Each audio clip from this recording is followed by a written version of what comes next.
Okay, so yeah, so that's what we've got tonight. Myself, Stephen, and then Sharon, and then we'll have as much time as possible for discussion and questions. Yeah, and just to say, if you have some questions, I mean, I can't, because I'm sharing the screen, I can't always see what comes up in the chat. If you want to put some stuff into the chat, that's great.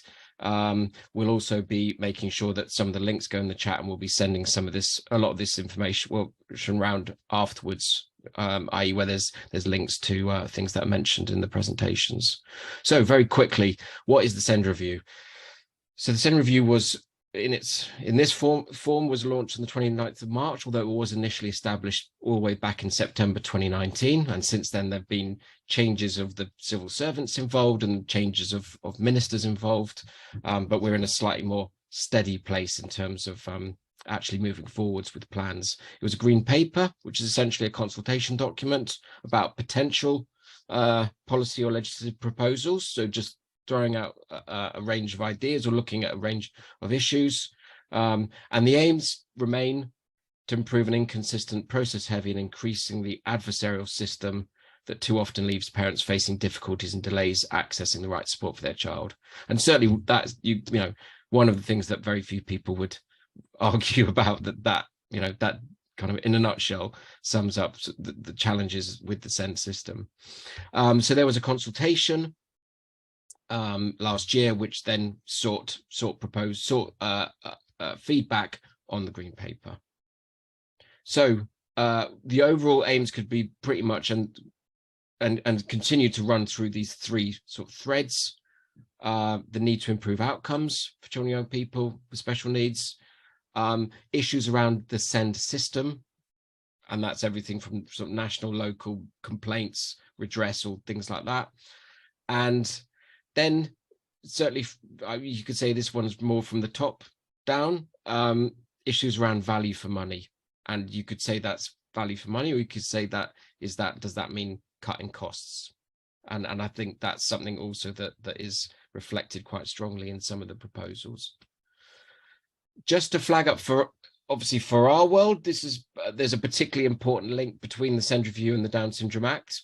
So some of you may recall, we had a call for evidence last year, linked to the Down Syndrome Act, to look at where the guidance is going to come from and what's going to be in it. And this is all, the stuff in bold is my bold, but all of this is taken verbatim from the call for evidence for the Down Syndrome Act. So, and that first paragraph's the main bit. The Down Syndrome Act guidance will need to work within the wider special needs and the disabilities and AP reforms as set out in the green paper, which closes on the 22nd of July. So it was always very clear from the civil servants who are coordinating the Down Syndrome Act work that it wasn't an open playing field for us in terms of we want X, Y, and Z to happen to SEND or to education. There has to be a link of the Down Syndrome Act guidance will be reflecting whatever comes out of the SEND review. And that's why, and I know, and if you look at the bottom bit, they invited people to provide feedback on special needs and education. And I know from the sessions we did at DSA, that was often a massive issue, talking about EHCPs and schools and this, but yeah, the Down Syndrome Act guidance will have to fit within these reforms that the SEND review is moving forwards with. So initial response to the SEND review last year, we generally liked, and I think the sector we sort of reflected most of the sector. National template for EHC plans, yes, good idea. A general focus on co-production and inclusion that the green paper had, and some of the proposals around things like local inclusion plans we thought were okay. We had some concerns about the details at that stage were not always particularly clear. This is a big one. The accountability measures or issues around redress and accountability weren't, we felt strong enough or clear enough. Not enough focus on specialist services, concerns about diminishing parental rights, and two particular proposals which were about these tailored lists of schools for parents to pick from, and things about mediation, enforced mediation before going to tribunal. And again, I think there was a lot of people who felt quite strongly about those two.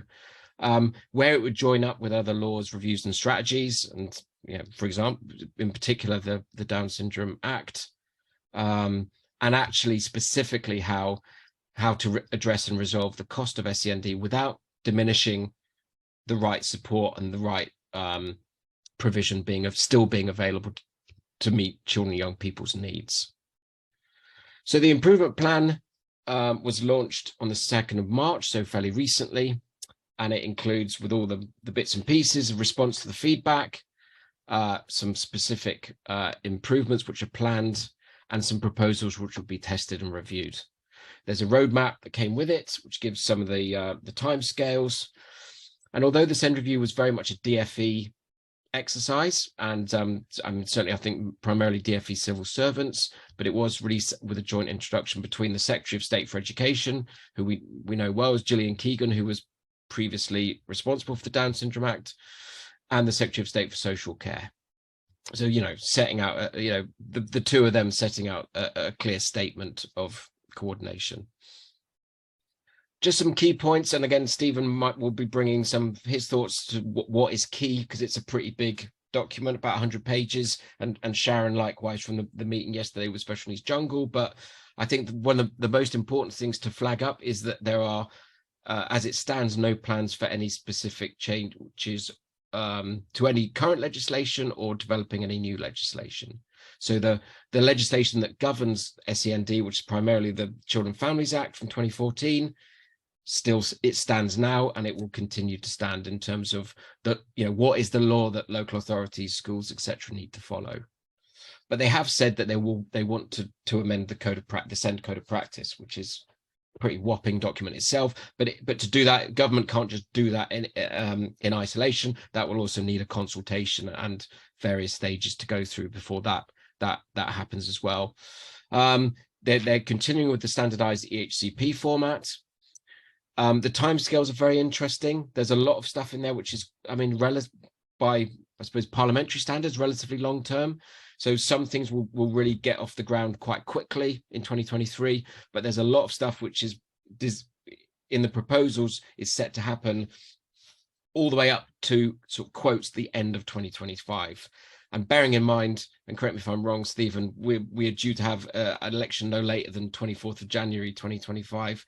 That presents a really interesting aspect to this, because there's no guarantee that the current government will be in place to see through some of this work.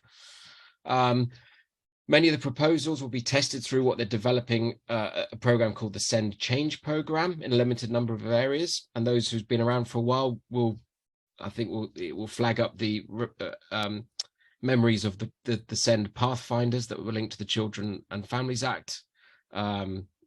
Well, yeah, about 10 years ago. And again, there's lessons learned from how those pathfinders were implemented and how they actually conducted their work. And it's a lot of the proposals, it's a combination of some very big sort of national ideas, national standards, national practice guides, various kind of boards, implementation boards, all operating at the top level, and then a range of expectations about delivery at local level. So again, local partnerships, local plans, data dashboards, and things like that. So it's this sort of balance. It's a look across the system, national and local. And then a last one, and some again, this is linked to the funding one. Really, there's a lot. Well, potentially, there's a lot of references throughout about reducing, sort of, quotes, the need for EHCPs. And I think we know, both in the sector and as parents, there's been a lot of frustration around things like labeling, what are the golden tickets of EHCPs coming from various people, and this idea that, once you get an EHCP, everything's fine. And obviously for us, with children with Down syndrome, I mean, I've not heard of a child with Down syndrome who hasn't got an EHCP who's in education. So this is, I can't see this affecting our children, but it's an interesting thing in terms of what is clearly a plan that wants to reduce EHCPs, how that will manifest itself in terms of provision and need and plans and things like that. Right, what time is it? I need to rush. Okay, 1:15, good. So this is it. Yeah, about 100 pages. there's an introduction and 5 other chapters. Today I'm not really going to focus too much on the AP stuff, because I think we're more interested in focusing on the specific stuff about SEND. So I'll just quickly go through these, the chapter 2 to 6.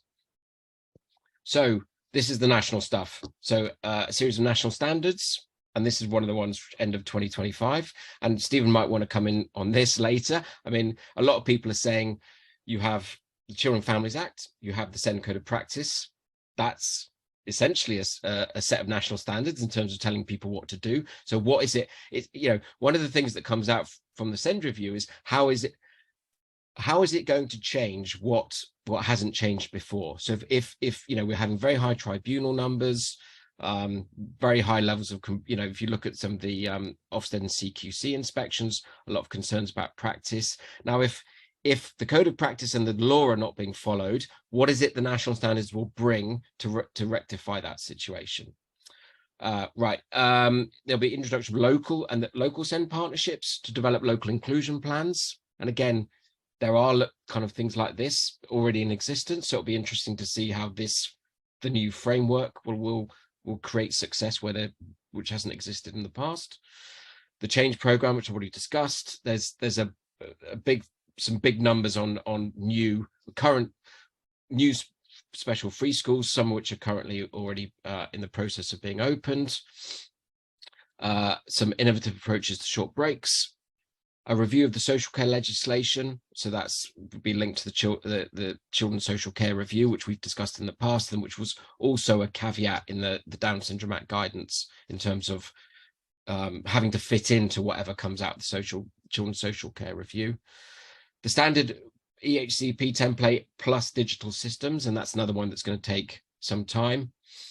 And a requirement about local authority information, and this is where the tailored lists remain. And I think the problem a lot of people have with the tailored lists is that potentially who's tailoring the lists. I suppose it's, you know, at the moment parents can choose a school which they, you know, or a setting which they feel is the right one.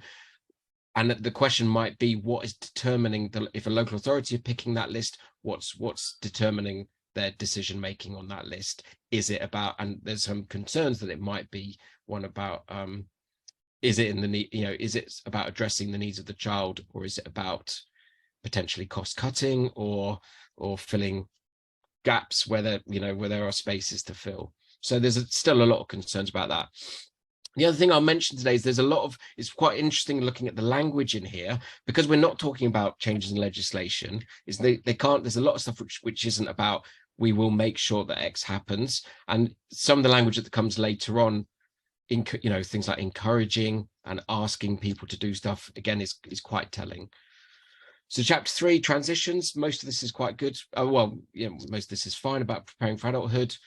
Transitions guidance, again, we've got transition stuff in the code of practice, but transitions guidance about the different stages of education, which we know are incredibly important for our children, about getting those transitions right. And then also transitions into employment and adult services.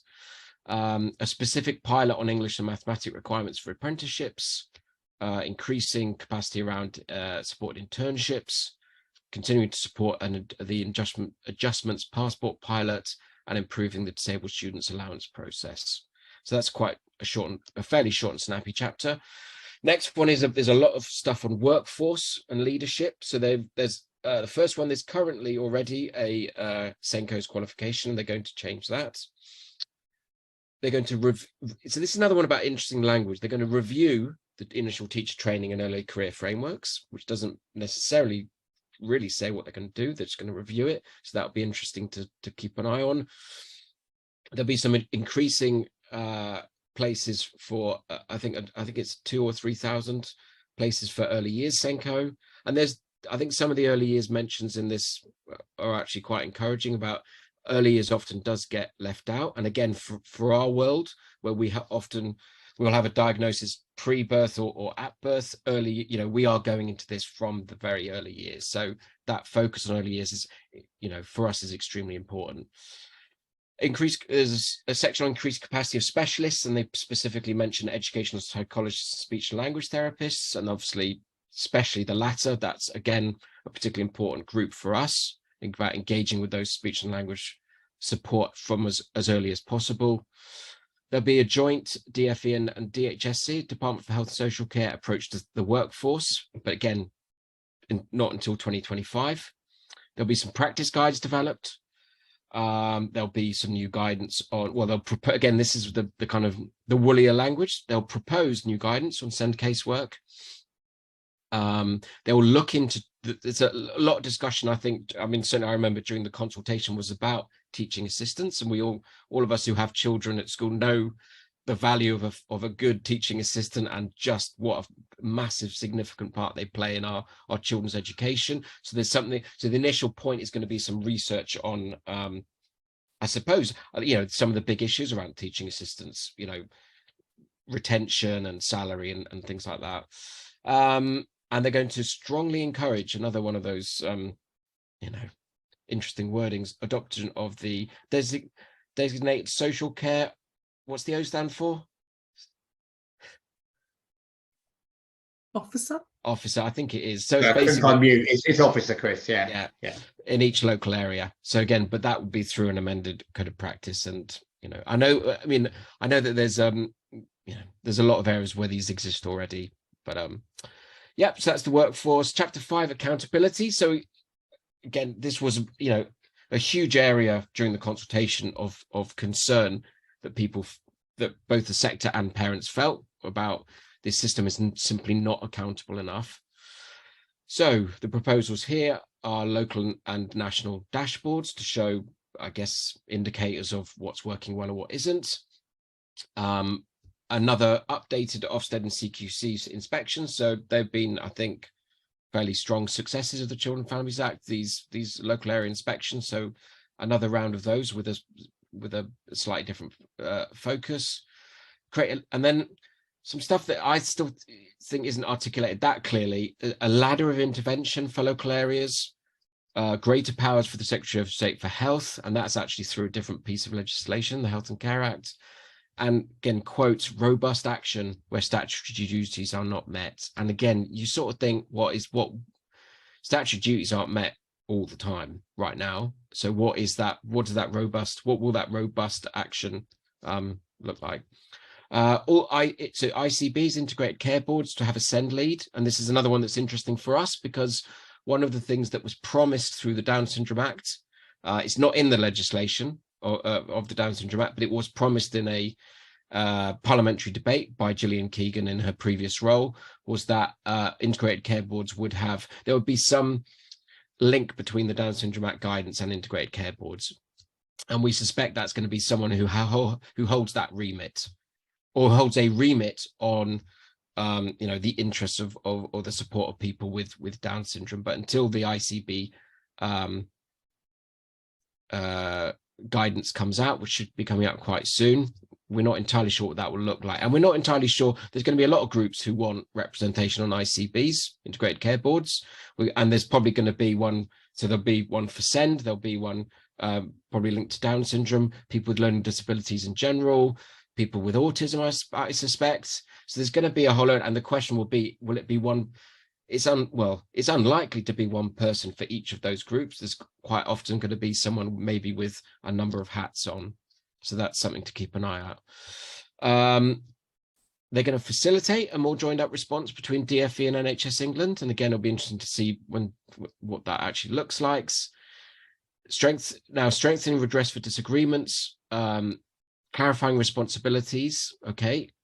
But again, this idea of enforced mediation, and I think people have some concerns about that, because there's a small percentage of mediation cases which work well, and it probably works well because they're a small number. If you just try and replicate that by 10 or something, it doesn't mean they're going to continue to be successful, and B, who are these, you know, mediation requires training, and it requires capacity, and it requires people to do it, and it's not quite clear where those people are going to come from and where the training is.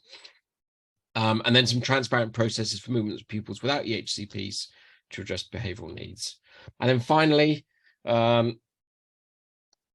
increase finances. They talk about increasing funding, Supporting local authorities with budgets. So there's various bodies that can swoop in and help local authorities who are risking running into the red. Developing a system of funding bands and tariffs for SEND funding.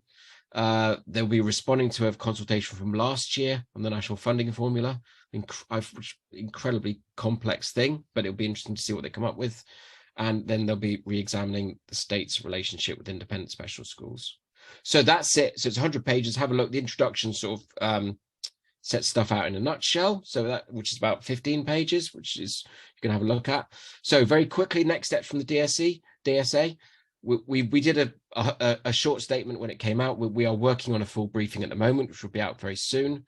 We'll be consulting all our members, but in particular our voice group, which is people with Down syndrome of different ages, and our affiliated groups about some of these specific proposals. We'll continue to work with the sector, in particular, Stephen's Network, Disabled Children's Partnership, and the Special Educational Consortium, which we're also members of, plus some of the very strong and active parent groups that we know well, Special Needs Jungle, Send Action, and a few others. And please tell us what you think as well at any time. Right, I'm going to stop sharing because I can't see anything. And Stephen, you haven't got slides, have you? No, I haven't. I'll just blab on for a bit if that's. That's pretty much what we asked you to do. So yes, please do. Thank you, Chris, and thank you for that really helpful take through. It actually helps clarify some of my thoughts as I start speaking. I think. I think talking about what my immediate reactions to the improvement plan are, I think you do need to start from what did we think when the Green Paper came out, and I think it's also in that sense worth reflecting that the Green Paper came out pretty much 11 years after the previous Special Educational Needs and Disability Green Paper. And if I took out the names and showed you the two forwards to those, ministerial forwards to those two documents, I think you'd be hard pressed to work out which was the 2011 and which was the 2022 one, just because of sort of the issues that they were trying to address about a system that was failing to deliver for children, that parents were having to battle and fight for support and so on, really were the same. And I think that's A, very telling, and I think B, quite important when thinking about the improvement plan and the sort of timescales involved. So anyway, the Green Paper, when it came out, it started from an analysis which I think we could agree with, at least to some extent, that children's needs were picked up too late, that mainstream schools weren't inclusive enough or able to meet children's needs, that parents therefore faced a battle for support, which itself led to escalating costs and demand for a limited supply of special school places. And I think the analysis in there, which I say we would agree to a degree, I think, was that if you had better early intervention, if you had more inclusive schools, you'd have children's needs being met earlier and better, fewer would escalate, and you would see costs come down. But in actual content, there was no real detail in the plan about how they'd address those issues in terms of making schools more inclusive, in terms of identifying needs earlier. But rather, there are actually specific measures, and the firm measures in there were things that would restrict parental rights and felt like artificially trying to bear down on costs. So they were things like introducing mandatory mediation to restrict access to the tribunal, using the tailored list of schools to restrict the list of the schools that parents could choose from, using banded funding to drive down costs and sort of try and put children into boxes rather than meet individual needs.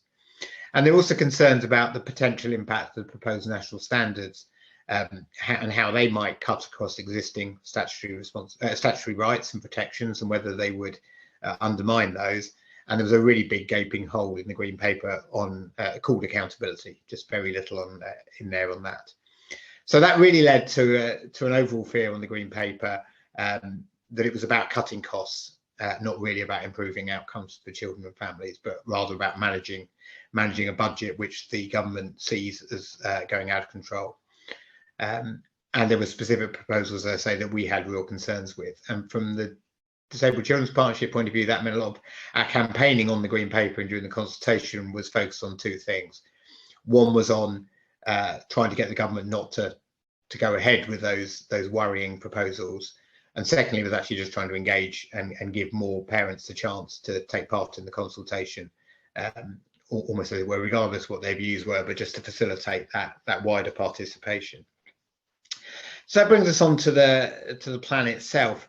Well, and the first thing I'd say is some of our immediate concerns, or some have been assuaged, or at least in the immediate term. So the government isn't going ahead full steam ahead with legislative changes that could undermine the existing rights and protections. That may be because of what they heard in consultation, or that may be because of wider political considerations and the prospects of them wanting to take controversial legislation through Parliament this near to an election, given everything else going on. I'll leave you to take your own view on which is the bigger driver there. But it means things like mandatory mediation, tailored list of schools, and funding bans and tariffs. While they haven't gone away, they're not happening immediately, and not without more testing and more consultation. So those immediate risks have gone. And similarly, national standards, which potentially pose risk, but also potentially have opportunities, will be developed over time and in co-production. So hopefully there'll be a strong opportunity to influence those and make sure we get the benefits they can produce without the downsides and the risks. And what is more, there are things in the improvement plan which are stronger than they were in the green paper, and are there more clearly. So there is a better section on accountability, a stronger section on accountability. There is better stuff on workforce, the stuff Chris talked about, the specialist workforce. I think particularly welcome that join up between DFE and DHSC on workforce planning. There's more, actually there is more on health and social care, which we felt were very underrepresented in the green paper. There's more on those in there. So I think there are things to welcome or to see as improvements in the improvement plan over the green paper. And from a campaigning perspective of stop the damaging changes, well, the plan is not the disaster we feared might come after the green paper consultation, albeit, as I say, these things are have not gone away, but at least are delayed. So in that sense, there's things to tentatively welcome from that sort of campaigning viewpoint. However, take a step back and look at it from actually what matters, the viewpoint of a parent fighting for support for their child, or of a child not getting the support they need to thrive. The real concern is the timescales, and there's no immediate sign of improvement. The plan promises a further 2 years of pilots. Now, as I said, we had a green paper last year that, in terms of problem analysis, was barely distinguishable from a green paper 11 years previously. We had a reform program from 2000, or the new legislation from 2014. We had a SEND review launched in September 2019, and now will we see the real changes from this before 2025? So that will be 6 years after the SEND review was launched, and of course we'll have an election before then. We'll have a new government, whether it's of the same colour or not. So we could well be back to the drawing board again. So I think that sort of timescale bit is really concerning. There's also still no real detail in the plan about how schools will be made more accessible, what will be the expectations of schools. There's no mention of the Equalities Act at all, no mention of reasonable adjustments. The section on accountability, I started by saying it's great, it's in there, and it is greatly improved, but it still feels not that much in immediate action. What does this, as Chris said, what does this ladder of intervention mean? When will that come through? How will that feel? And a lot of it feels, with sort of inclusion dashboards and data dashboards and so on, it feels very system level and quite difficult to see what it feels like from a parent point of view. It feels quite distant from the sort of perspective of a parent struggling to get their rights upheld and get redress when things aren't going the way they should. So it all feels a bit of a long way away. Having said that, it is the game in town now. There is an opportunity to influence and make a change. The government does seem to be putting out that there's going to be co-production, that there's going to be more transparency, the pathfinders, opportunity to influence those. So I think it's really important that the sector works with government to ensure that those pilots work and that the national standards, particularly as they develop, work in a way that is positive and doesn't undermine rights and protections, and that the government develops an accountability framework that actually has some teeth and actually makes a difference for families. So overall, I'd say it's not the disaster it could have been. My reaction was a bit, is that it? And it still feels that in terms of lack of urgency to make a real difference. But there is still an opportunity to try and influence the way that the government goes forward. And there are some opportunities in here. Thank you. Brilliant. Thank you so much, Stephen, for those some of those thoughts. And we can, and we'll have time for questions and discussion later. So feel free anyone to pick up any of those. I did say you could sit here if you're quiet, which is a strange thing that I thought would happen. Right, let me mute myself very quickly and pass you over to Sharon Smith, who's going to give a quick update on the webinar held by Special Needs Jungle yesterday on this subject. Thank you. I've just put a link to the recording in the chat for the webinar that took place yesterday evening. I was really honoured actually to be invited to take part in a panel for Special Needs Jungle. I was there along with Matt Kia, who is also a parent of 2 disabled young people. And he's also Special Needs Jungle's funding and accountability expert. And there was also an SEN lawyer, Hayley Mason, there, and public law barrister Steve Broach as well. So the 4 of us were all invited to come and just give our reflections, our views, our different perspectives about the proposals that are in the improvement plan. And I don't want to necessarily speak for the other 3. So what I would suggest is if you could find an hour and a half to watch the video, then please do. But I just want to go over some of the key things that we talked about yesterday. So one of the key messages that was put out at the very, very beginning and also was reiterated throughout the whole webinar is that at the moment there has been no change to legal entitlements relating to special educational needs and disability. So although there are a whole range of proposals in the improvement plan, and there are going to be change programs and testings and pilots and all sorts of different things going on over the next 2 to 3 years, the underlying legal entitlements remain the same.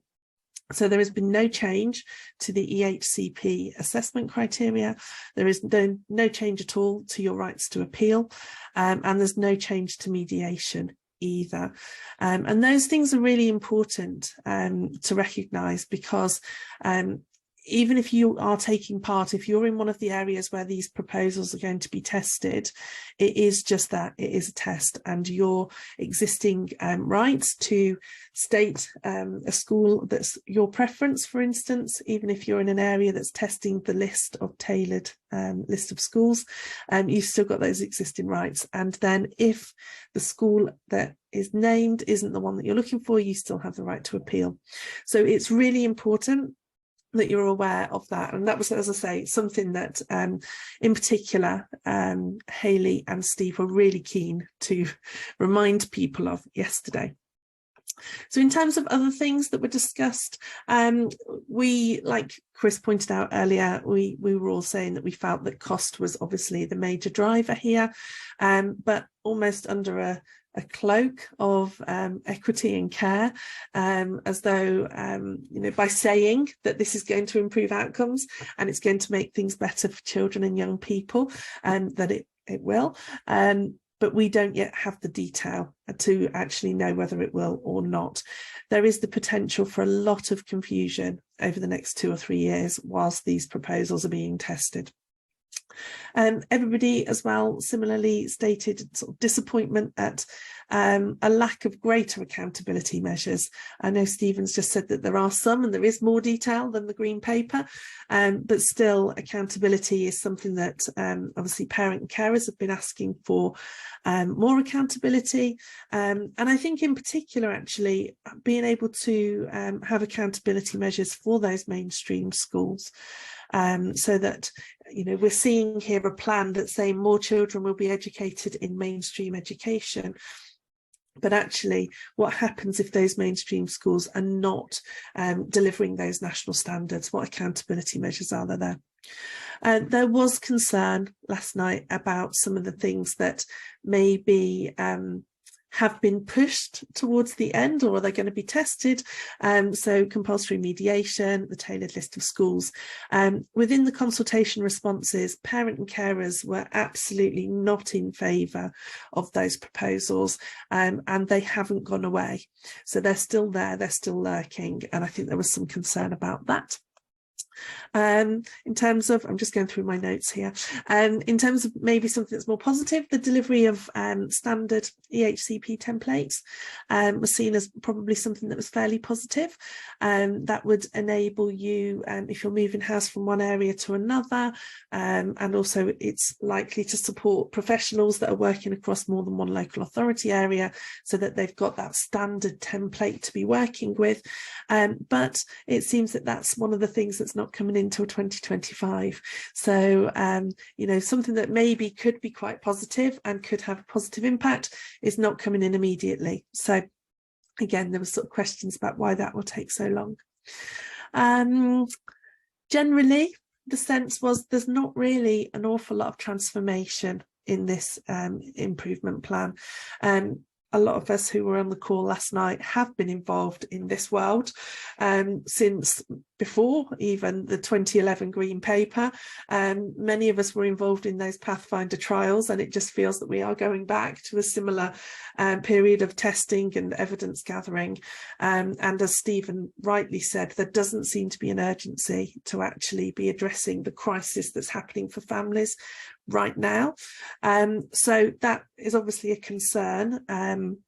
And that means that it's even more important that obviously support is available from people such as the DSA and DIPSI and other charities too. And then just the last thing really, well, two things that I think I want to mention.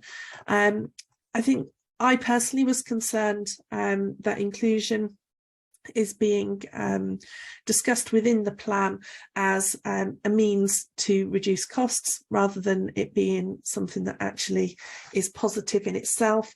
There is a real risk, I think, that more children will be encouraged to be in mainstream education without there being that transformation of mainstream education that makes it more inclusive for more children. And that could be a problem for some of those children who might then struggle. We know that mainstream can do some really, really good work, but also at times it can be quite a hostile place for some children, and it even can change from one year to the next for a child, depending on who they're working with. And then the last thing I just want to mention is going back to what Chris was saying about the relationship really between this programme, this improvement plan, and the Down Syndrome Act. I think we still don't really have clarity about how the two are going to relate with each other.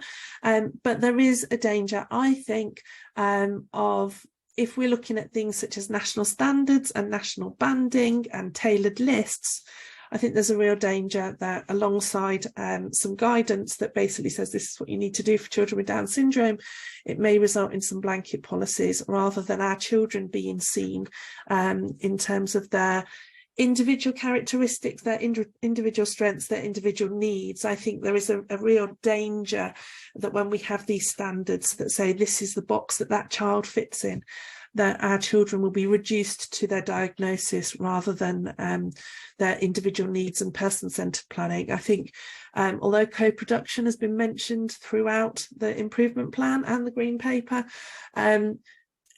what we're seeing actually is a move towards standardisation and a move away from person-centred planning within the proposals as they currently stand. And I just think combined with, as I say, this guidance to the Down Syndrome Act, I think there's a real danger there. But yes, please watch the webinar and you will hear from legal experts rather than me, who I obviously don't want to talk on behalf of. Thank you, Chris. Brilliant, thank you, Sharon. I wasn't able to attend the webinar yesterday. I know that lots of people did, and the video's out now. And I would strongly recommend. There's a range of stuff has already come out on Special Needs Jungle already. A different analysis of accountability, analysis of various bits and pieces, and will continue to come out. I would say it's as good as anything you're going to find out there. I would say in terms of a look at the the implications of this. So do engage if you haven't already with Special Needs Jungle, and likewise with DCP. We put the link in. DCP are constantly putting together fantastic bits of research around parental experience and holding events. So please make sure you have a look at both of those if you don't already. Right, we've got about 15 minutes left, which so anyone got any thoughts, any questions? Feel free, just let me stop recording so you can be uninhibited in your views.